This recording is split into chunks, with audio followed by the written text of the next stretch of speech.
Breaking news చూస్తున్నారు. Ukraine ఇంకా Russia మధ్య యుద్ధ వాతావరణం కనిపిస్తుంది. అయితే రష్యా అణుబాంబులతో దాడి చేస్తుందా అంటే అవును అనే సమాధానం వినిపిస్తుంది. దీంతో ఉక్రెయిన్లోని ప్రజలంతా సబ్వే వైపు కూడా పరిగెత్తున్న దృశ్యాలు కూడా కనిపిస్తున్నాయి. అయితే ఒక 2 days బ్యాక్ ఉక్రెయిన్ రష్యా పైన భీకర దాడి చేసింది. గత 3 సంవత్సరాలుగా యుద్ధం నడుస్తున్న పరిస్థితుల్లో ఎన్నడూ కూడా చేయని పెద్ద దాడి ఉక్రెయిన్ రష్యా పైన చేసింది. అయితే రష్యాకి సంబంధించిన 40కి పైగా యుద్ధ విమానాలు కూడా ఈ దాడుల్లో ధ్వంసమయ్యాయి. సో ప్రజెంట్ ఇప్పటికే పుతిన్ ఆల్రెడీ ఒకసారి హెచ్చరించారు, ఇదే రకంగా ఉక్రెయిన్ వైఖరి ఉంటే ఖచ్చితంగా న్యూక్లియర్ వార్ జరుగుతుంది, న్యూక్లియర్ వెపన్స్తో దాడులు చేస్తామంటూ కూడా పుతిన్ ఆల్రెడీ హెచ్చరించారు. అయితే ఉక్రెయిన్ దాడుల తర్వాత ఖచ్చితంగా రష్యా ఉక్రెయిన్ పైన అణుబాంబులతో దాడి చేస్తుంది అన్న ఊహాగానాలు వినిపిస్తున్న నేపథ్యంలో ఉక్రెయిన్లోని ప్రజలంతా సబ్వే వైపుకు పరిగెత్తున్నటువంటి పరిస్థితి కనిపిస్తుంది. అయితే ప్రజెంట్ ఉక్రెయిన్ అంతటా కూడా రెడ్ అలర్ట్ జారీ చేశారు అధికారులు. తొలిసారి కింజల్ హైపర్ సోనిక్ మిసైల్ ప్రయోగం చేయడానికి కూడా రష్యా దానికి సంబంధించి కూడా అన్ని ప్రిపేర్ చేస్తుంది. అయితే అణు వార్ హెడ్లను మోసుకెళ్లడం దీని ప్రత్యేకత. ఏదైతే కింజల్ హైపర్ సోనిక్ మిసైల్ ఉందో అది అణు వార్ హెడ్లను మోసుకెళ్తుంది, అది దాని స్పెషాలిటీ. సో దీనికి సంబంధించి కూడా ఈ మిసైల్ అంచనా వచ్చేసి ఒకవేళ ఈ మిసైల్ అనేది ప్రయోగిస్తే 460 నుంచి 480 కిలోమీటర్ల ఆ సరౌండింగ్స్లో ఆ రేడియస్తో కూడా భారీ మిసైళ్లతో దాడి జరిగే ప్రమాదం ఉంటుంది. అంటే దగ్గర 480 కిలోమీటర్ల వరకు కూడా దాన్ని ఇంపాక్ట్ అనేది జరగబోతుంది అనేది ఈ మిసైల్కి ఉన్న ప్రత్యేకత. అయితే ఇప్పటికే రష్యా భారీ మిసైళ్లతో కూడా ఇప్పటికే ఉక్రెయిన్ పైన విరుచుకుపడుతుంది. ఎక్కడికక్కడ సబ్వేల్లోకి కూడా జనాలు పారిపోతున్నారు. అయితే సూసైడల్ డ్రోన్లతో కూడా రష్యాకు చెందిన 41 విమానాలను కూడా ఇప్పటికే ఉక్రెయిన్ కూల్చేసింది. అయితే ప్రతీకారం చాలా ఘోరంగా ఉంటుందని కూడా ఇప్పటికే పుతిన్ చాలా సీరియస్గా వార్నింగ్ ఇచ్చారు. చెప్పినట్టుగానే బ్యాలిస్టిక్ మిసైల్తో మెరుపు దాడులు చేసింది రష్యా. తొలిసారి ఏదైతే ఈ బ్యాలిస్టిక్ మిసైల్స్ కూడా ఫస్ట్ టైం యూజ్ చేసింది రష్యా. ఇంతవరకు కూడా ఉక్రెయిన్ పైన యూజ్ చేయలేదు. కానీ ఎప్పుడైతే ఉక్రెయిన్ ఈ దాడి చేసిందో, డ్రోన్స్తో దాడి చేసిందో, ఆ తర్వాత for the first time Russia కూడా బ్యాలిస్టిక్ మిసైల్స్తో విరుచుకుపడుతుంది. అయితే అణుబాంబు ప్రయోగించిన ఆశ్చర్యం లేదంటున్నారు చాలామంది నిపుణులు. So present big TV screen పైన మీరు చూస్తున్నారు. మొత్తం మీద వీళ్ళు ఏదైతే ఉందో ఉక్రెయిన్ చేసిన దాడికి ఖచ్చితంగా ప్రతీకారం తీసుకుంటామని కూడా చెప్తున్నారు. సో ఆ దాడికి సంబంధించి కూడా ఇప్పటికే బ్యాలిస్టిక్ మిసైల్స్తో కూడా రష్యా దాడికి దిగింది. ఇదే నేపథ్యంలో కంప్లీట్గా ఒకవేళ అణుబాంబుతో దాడి జరిగినా కూడా ఆశ్చర్యపోవాల్సిన అవసరం లేదని కూడా అంటున్నారు. అయితే గడిచిన 3 సంవత్సరాల నుంచి కూడా ఉక్రెయిన్ ఇంకా రష్యా మధ్య ఇదే రకంగా యుద్ధం జరుగుతుంది. కానీ ఉక్రెయిన్ ఎప్పుడు కూడా ఈ రకంగా భీకర దాడి చేయలేదు. కానీ ఈ దాడితో రష్యాకి ఎన్నో మిలియన్ల డాలర్ల నష్టం కూడా వాటిల్లింది. కొంతమంది సైనికులు కూడా చనిపోయినట్లు కూడా ఇప్పటికే అంచనా వేస్తున్నారు. సో మొత్తం మీద రష్యా దీన్ని చాలా సీరియస్గా తీసుకుంది. అండ్ ఆల్సో టర్కీలో ఏదైతే శాంతి చర్చలకు సంబంధించి ఏదైతే చర్చలు జరిగాయో అవి కూడా విఫలమవడంతో రష్యా ఇంకా ఉక్రెయిన్ మధ్య నెలకొన్న టెన్షన్ వాతావరణం కాస్త ఇంకా తీవ్రతరమైంది. అయితే ఇదే అంశానికి సంబంధించిన పూర్తి డీటెయిల్స్ మా కలీగ్ రామ్దాస్ అందిస్తారు. ఎస్ రామ్దాస్, ఇప్పటికే రష్యా ఇంకా ఉక్రెయిన్ మధ్య ఏదైతే యుద్ధ వాతావరణం కనిపిస్తుందో అది మరింత తీవ్రతరమైంది. సో ఇప్పుడు రష్యా అణుబాంబులతో దాడి చేసిన ఆశ్చర్యపోవాల్సిన అవసరం లేదు అని కూడా నిపుణులు చెప్తున్నారు. సో ఏంటి దీనికి సంబంధించి ఉన్న అప్డేట్స్ ఏంటి రామ్దాస్?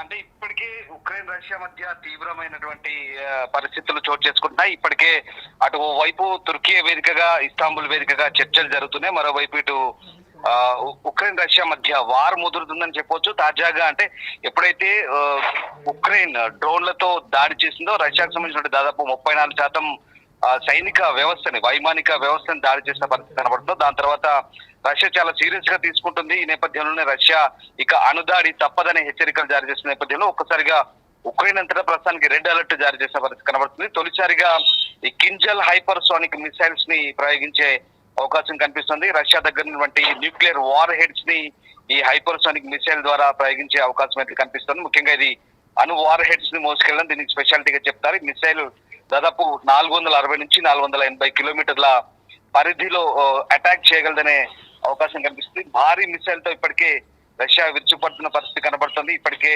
ఎక్కడికక్కడ అటు జనాలు కూడా సబ్వేల్లోకి వెళ్ళిపోతున్న దృశ్యాలు మనకు కనబడుతున్నాయి. ఒకసారి స్క్రీన్ పై ఆ దృశ్యాలు చూడొచ్చు. సబ్వేల్లోకి జనాలు వెళ్ళిపోతారు. ఎందుకంటే ఒకవేళ అణుదాడి జరిగితే కనుక ఉక్రెయిన్ పై ఎలాంటి పరిస్థితులు ఉంటాయనే నేపథ్యంలో ఇప్పటికే అక్కడ ప్రజలంతా కూడా అప్రమత్తంగా ఉన్న పరిస్థితి కనబడుతుంది. అత్యంత టెన్షన్ పరిస్థితులు అయితే ప్రస్తుతం ఉక్రెయిన్ లో కనిపిస్తున్నాయి. సూసైడల్ డ్రోన్లతో రష్యాకు చెందినటువంటి 41 విమానాలను ఉక్రెయిన్ ఎప్పుడైతే కూల్చివేస్తుంది, దాంతో ప్రతీకార దాడులు మొదలయ్యాయని చెప్పొచ్చు. ప్రతీకారం చాలా ఘోరంగా ఉంటుందంటూ ముందే పుతిన్ హెచ్చరించిన పరిస్థితి కనబడుతోంది. అయితే గత 48 గంటలుగా పుతిన్ చాలా సైలెంట్ గా ఉన్న పరిస్థితి కనబడుతుంది. అయితే ఈ నిశ్శబ్దం వెనుక ఎలాంటి ఉప్పెన దాగి ఉందా అనే టెన్షన్ అయితే ప్రస్తుతం కొనసాగుతుంది. ఈ దాడి జరిగిన తర్వాత ఇప్పటి వరకు రష్యా వైపు నుంచి ఎలాంటి స్పందన లేదు. కానీ ఖచ్చితంగా ఏదో గట్టి ఎదురు దెబ్బ ఉంటుంది, గట్టి ప్రతీకార దాడి ఉంటుందని అంచనాల నేపథ్యంలో ఖచ్చితంగా ఇప్పుడు ఈ కింజైల్ మిసైల్ ద్వారా, ఇదంతా చాలా హైపర్సానిక్ మిసైల్ గా చెప్తున్నారు. రష్యా మేడ్ మిసైల్ ఇది, స్వదేశీ పరిజ్ఞానంతో రూపొందించినటువంటి ఈ మిసైల్ ద్వారా ఖచ్చితమైనటువంటి నిర్దేశిత లక్ష్యాలను ఛేదించగలిగినటువంటి దాదాపు 400 కిలోమీటర్ల వరకు ఉన్నటువంటి టార్గెట్లను ఛేదించే అవకాశం ఉన్నట్టుగా చెప్తున్నారు. ఈ నేపథ్యంలోనే ఈ అణువార్ హెడ్లను మోసుకెళ్లే ఈ క్షిపణి కనుక ఉక్రెయిన్ పై ప్రయోగిస్తే చాలా దారుణమైన పరిస్థితులు ఉంటాయనే వాదనలు వినిపిస్తున్న నేపథ్యంలో ఇప్పటికైతే ఉక్రెయిన్ లో పూర్తి స్థాయిలో అప్రమత్తత కనిపిస్తోంది. ప్రతీకారం చాలా ఘోరంగా ఉంటుందంటూ పుతిన్ హెచ్చరించిన నేపథ్యంలో ఇక బాలిస్టిక్ మిసైళ్లతో మెరుపు దాడులైతే ప్రస్తుతం కొనసాగుతున్నాయి. తొలిసారి రష్యా ఒకవేళ అణుబాంబు కనుక ప్రయోగిస్తే ఉక్రెయిన్ పరిస్థితి ఏంటి అనే ఒక ఆందోళన అయితే వ్యక్తమవుతున్న పరిస్థితి కనబడుతుంది. ప్రస్తుతానికైతే అటు వార్ రూమ్ నుంచి పుతిన్ ఎప్పటికప్పుడు స్వయంగా పర్యవేక్షిస్తున్న పరిస్థితి అయితే కనబడుతుంది. రష్యా ప్రతీకార దాడులు కనుక చేస్తే ఏ రకంగా ఉంటుందనే అంశంపైనే ప్రస్తుతం ప్రపంచం అంతా కూడా ఆందోళన వ్యక్తం చేస్తున్న పరిస్థితి. మరోవైపు అటు ఉక్రెయిన్ కి సంబంధించి పశ్చిమ దేశాలు కావచ్చు, యూరోపియన్ యూనియన్ దేశాలు కావచ్చు ఇదే ఆందోళన వ్యక్తం చేస్తున్నాయి. అటు బ్రిటన్ కూడా ఇప్పటికే రష్యాకు హెచ్చరికలు జారీ చేసిన పరిస్థితి కనబడుతుంది. ఒకవేళ రష్యా కనుక ఉక్రెయిన్ పై అణుదాడికి సిద్ధమైతే తాము కూడా ఇక ప్రతీకార దాడులకు సిద్ధమవుతామంటూ అటు బ్రిటన్ హెచ్చరిస్తున్న నేపథ్యం కనబడుతుంది. మరోవైపు ఇటు నాటోలో చేరకుండా ఉక్రెయిన్ ఇప్పటికే కట్టడి చేసినటువంటి రష్యా ఖచ్చితమైనటువంటి ప్రతీకారానికి దిగే అవకాశాలు కనిపిస్తున్నాయి. ఎప్పుడైతే రష్యా అధ్యక్షుడి ఎయిర్ కాన్వాయ్ ని టార్గెట్ చేసుకొని ఉక్రెయిన్ దాడి చేసిన నేపథ్యంలో ఇక చాలా సీరియస్ గా తీసుకుంది. తమ అధ్యక్షుని హతమార్చే ప్రయత్నం చేశారు. ఒకటి కాదు 2 సార్లు కుర్స్క్ ప్రాంతంలో, ఏదైతే ఉక్రెయిన్ ఉన్నటువంటి కుర్స్క్ ప్రాంతంలో రష్యన్ ప్రెసిడెంట్ కాన్వాయ్ వెళ్ళినప్పుడు అక్కడ డ్రోన్లతో చాలా పక్కడ్బందీగా అంటే త్రుటిలో తప్పించుకున్నారు. సో అప్పటి నుంచి రష్యా చాలా తీవ్రంగా పరిగణిస్తుంది. అయితే ఇటు తుర్కీలో శాంతి చర్చల ప్రక్రియకు సంబంధించి ప్రతిష్టంభన అయితే కొనసాగుతోంది.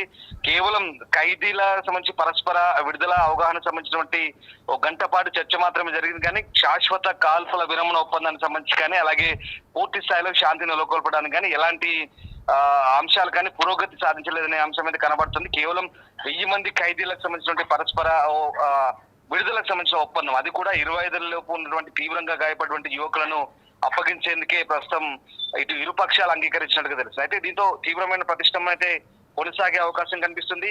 ఒకవేళ రష్యా కనుక ప్రతీకారం తీర్చుకోవాలనుకుంటే కనుక ఈసారి ఇంకా ఖచ్చితంగా ఆ సైలెంట్ ను ఛేదిస్తే కనుక ఇక అణువార్ హెడ్లకే పని చెప్పే అవకాశమే కనబడుతుందని ఆందోళన వ్యక్తం చేసిన నేపథ్యంలో నిజంగా ఈ కింజైల్ మిసైల్ కనుక ప్రయోగిస్తే ఏ రకమైన సిచ్యువేషన్ ఉంటుందో ఒకసారి ఆందోళన అయితే వ్యక్తం అవుతుంది. ప్రస్తుతానికి దీనికి సంబంధించి ఇంకా ఎలాంటి అధికారిక సమాచారం అయితే లేదు. కానీ పుతిన్ ఎప్పటికప్పుడు ఆయన వార్ రూమ్ లో కూర్చొని పర్యవేక్షిస్తున్నట్టు తెలుస్తుంది. అంటే నిర్దేశిత టార్గెట్ లో కొన్ని లక్ష్యాలను పెట్టుకున్నారు. ఉక్రెయిన్ లోని ఏ నగరాలపై దాడి చేయాలి, ఏ స్థావరాలపై దాడి చేయాలి, ఎలాంటి పర్యవసానాలు ఉంటే అంశంపైనే ప్రస్తుతం దాని మీద దృష్టి పెట్టినట్టుగా తెలుస్తోంది. ఇది అదే మీకు ఒక విషయం చెప్తాను. కింజాల్ అనేది ఒక హైపర్సానిక్ బాలిస్టిక్ షిప్ అనేది గాలి నుంచి ఉపయోగిస్తారంటే సర్ఫేస్ టు ఎయిర్ ప్రయోగించేందుకైతే ఇది ఉపయోగిస్తారు. ఇది ఒక రష్యా సైనిక ఆయుధ రంగంలో ఇది చాలా ముఖ్యమైన వెపన్ గా చెప్పొచ్చు. సో దీనికి సంబంధించి అయితే చాలా ఖచ్చితమైనటువంటి ఇది మిగ్ 31 ద్వారా కూడా ప్రయోగించవచ్చు. అలాగే TU-20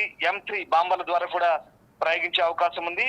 కొన్ని సందర్భాల్లో అంటే దాదాపు 1500 కిలోమీటర్ల వరకు కూడా ఇది పేలోడ్ ను మోసుకెళ్లగలిగే సామర్థ్యం ఉందని కూడా చెప్తున్నారు. సో గరిష్టంగా మాక్ 10 వేగంతో ప్రయాణిస్తుంది. అంటే ధ్వని వేగం కంటే ఎక్కువ వేగంతో ప్రయాణించే అవకాశం ఉంది. కాబట్టి చాలా ఖచ్చితమైనటువంటి టార్గెట్ ని ఇది ఛేదించే అవకాశం అయితే కనిపిస్తుంది. సో ఆ రకంగా రష్యా యొక్క సైనిక సామర్థ్యంలో ఇది ఒక గట్టి ఆయుధంగా చెప్తున్నారు. సో 2017లో ఇది రష్యన్ మిలిటరీకి వచ్చిన పరిస్థితి కనబడుతుంది.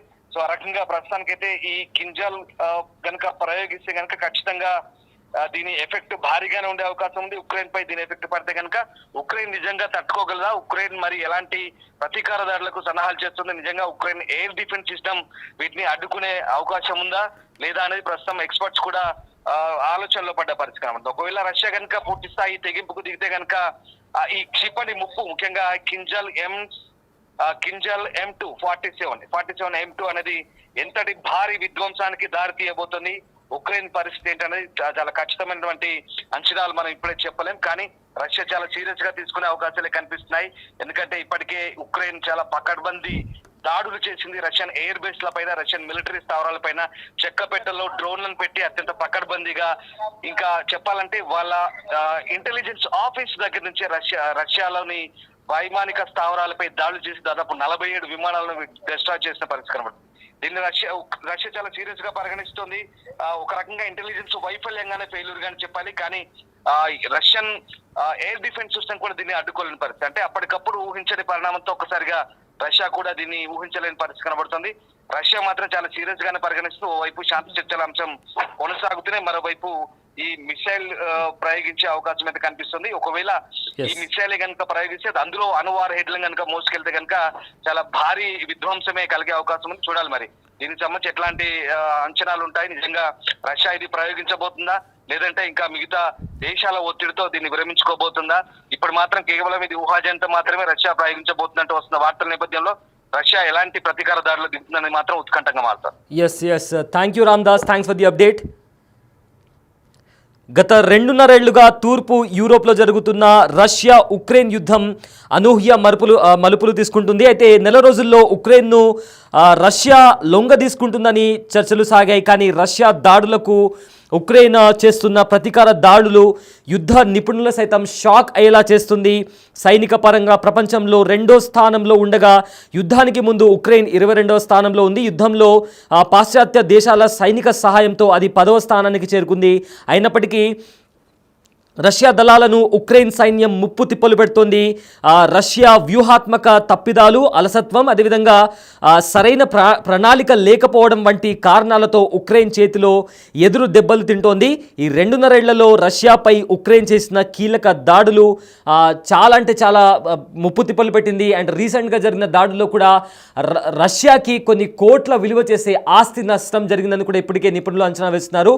అయితే ఏదైతే ఉక్రెయిన్ దాడి చేసిన తర్వాత ఇప్పుడు పుతిన్ ఎలా రియాక్ట్ అవుతారు, రష్యా ఏ రకంగా ప్రతీకారం తీర్చుకుంటుంది అనేది కూడా ఇప్పుడు చాలా సస్పెన్స్గా మారింది. ఎందుకంటే అణుబాంబుని ప్రయోగిస్తానని కూడా ఇప్పటికే చాలాసార్లు పుతిన్ హెచ్చరించారు. సో ప్రజెంట్ ఏదైతే యుద్ధ వాతావరణం కనిపిస్తుందో అది మరింత తీవ్ర స్థాయికి చేరింది.